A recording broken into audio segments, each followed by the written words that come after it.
Welcome to PoliticKIng. I'm Larry King. ISIS seizes the key Iraqi city of Ramadi, but loses a senior commander to a U.S. Special Forces raid in Syria. Is the American strategy against the so-called Islamic State working? Or should the Obama administration change its approach?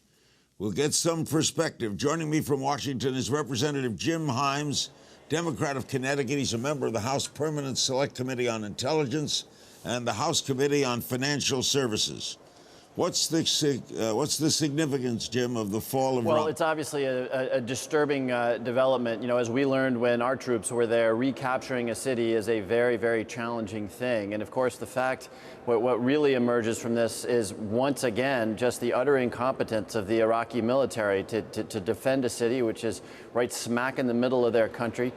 Really speaks to the underlying problem here, which is, you know, we can go after ISIS, we can take out their leadership as we have, we can bomb their convoys, but, you know, until there is something resembling a state in Iraq and in Syria, of course, where they are, it's going to be very hard to keep them from advancing.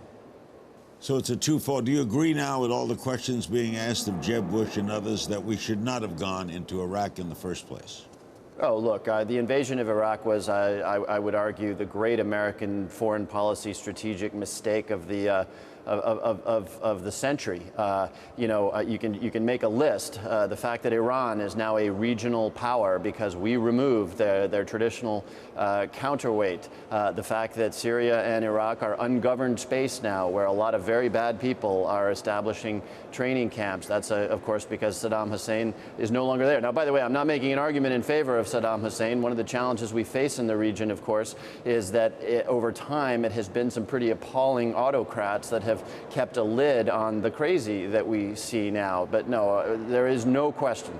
And frankly, any presidential candidate who hems or haws about whether it was in the strategic interest of the United States to remove Saddam Hussein is probably not fit for the office of president.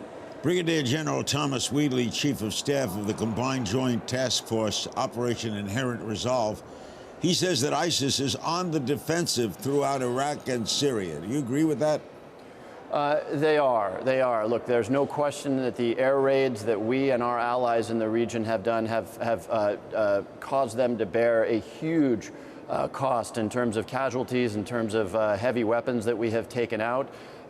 You know, they're no longer refining oil and therefore selling it at the rate that they were before. We've imposed a huge cost on these guys. The problem is, again, it comes back to the fact that when you have geography where you've got Sunnis who might, at least until they've had to live under them, have some sympathy for ISIS because they don't like their national government, as is true in Iraq, it's going to be very hard to finish these guys off. And so, yes, they're unquestionably on the defensive.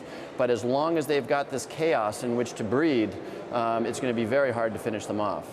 What do you think of the Iraqi's prime minister is sending in Shiite militias to mount a fight back? Do you think that's a good idea?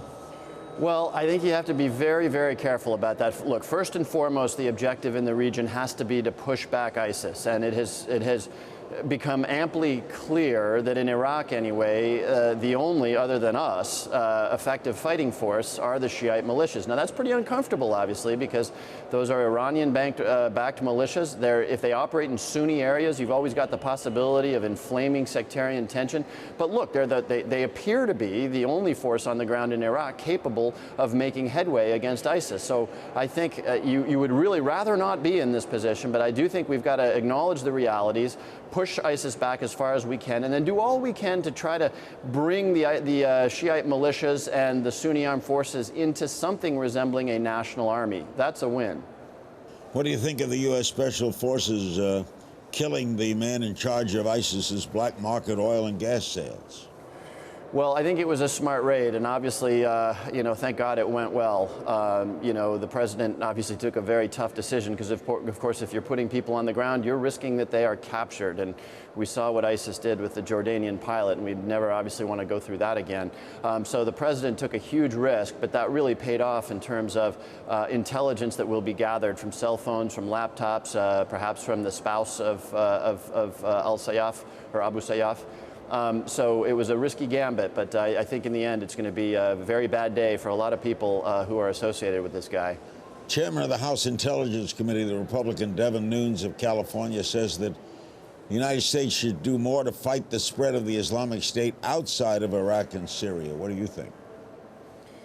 Well, I think that when there are targets of opportunity, that is to say, if in countries that are ungoverned, let's just use maybe Libya or Yemen as an example, if we see terrorists gathering of any stripe, Al-Qaeda or ISIS, with the intent of building an international capability, that is to say, with an interest in going after us or after the Europeans or after the Israelis, we should do what we're doing, which is go after them. But I would caution that we can't let our sort of tactical aggressiveness, and we are very tactically aggressive, as Abu Sayyaf learned over the weekend, we can't let that substitute for thinking a little bigger about how we get this region, which is in flames and in chaos right now, to some semblance of stability. And by the way, I'm not naive. That is not a week, month, or even year-long project. But as long as we don't work towards some semblance of stability in these places, look, 20 or 30 years from now, we'll still be talking about, special forces strikes and drone attacks. And I just don't think we want to be in that position. You voted in favor, along with 338 others, of the so-called USA Freedom Act. That allows the continued collection of private phone records, but the data would be stored by private phone companies, not by NSA. Why did you vote yes? Well, I think USA Freedom is a good dialing back and a careful dialing back of some of the authorities that were granted as a result of the Patriot Act, which as I've studied it, was a piece of legislation that was passed in the context of a lot of fear after 9/11. It was passed hastily, and I think on balance it probably stepped a little too far in the direction of giving the government surveillance authorities that at the end of the day I'm not comfortable with and a lot of Americans aren't comfortable with.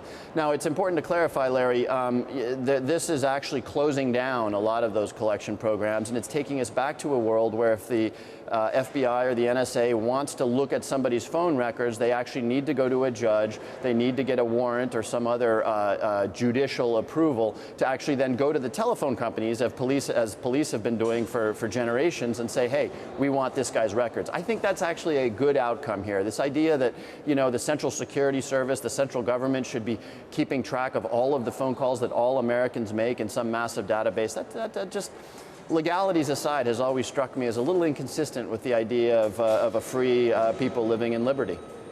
Mitch McConnell wants to renew the Patriot Act with no changes. You favor that?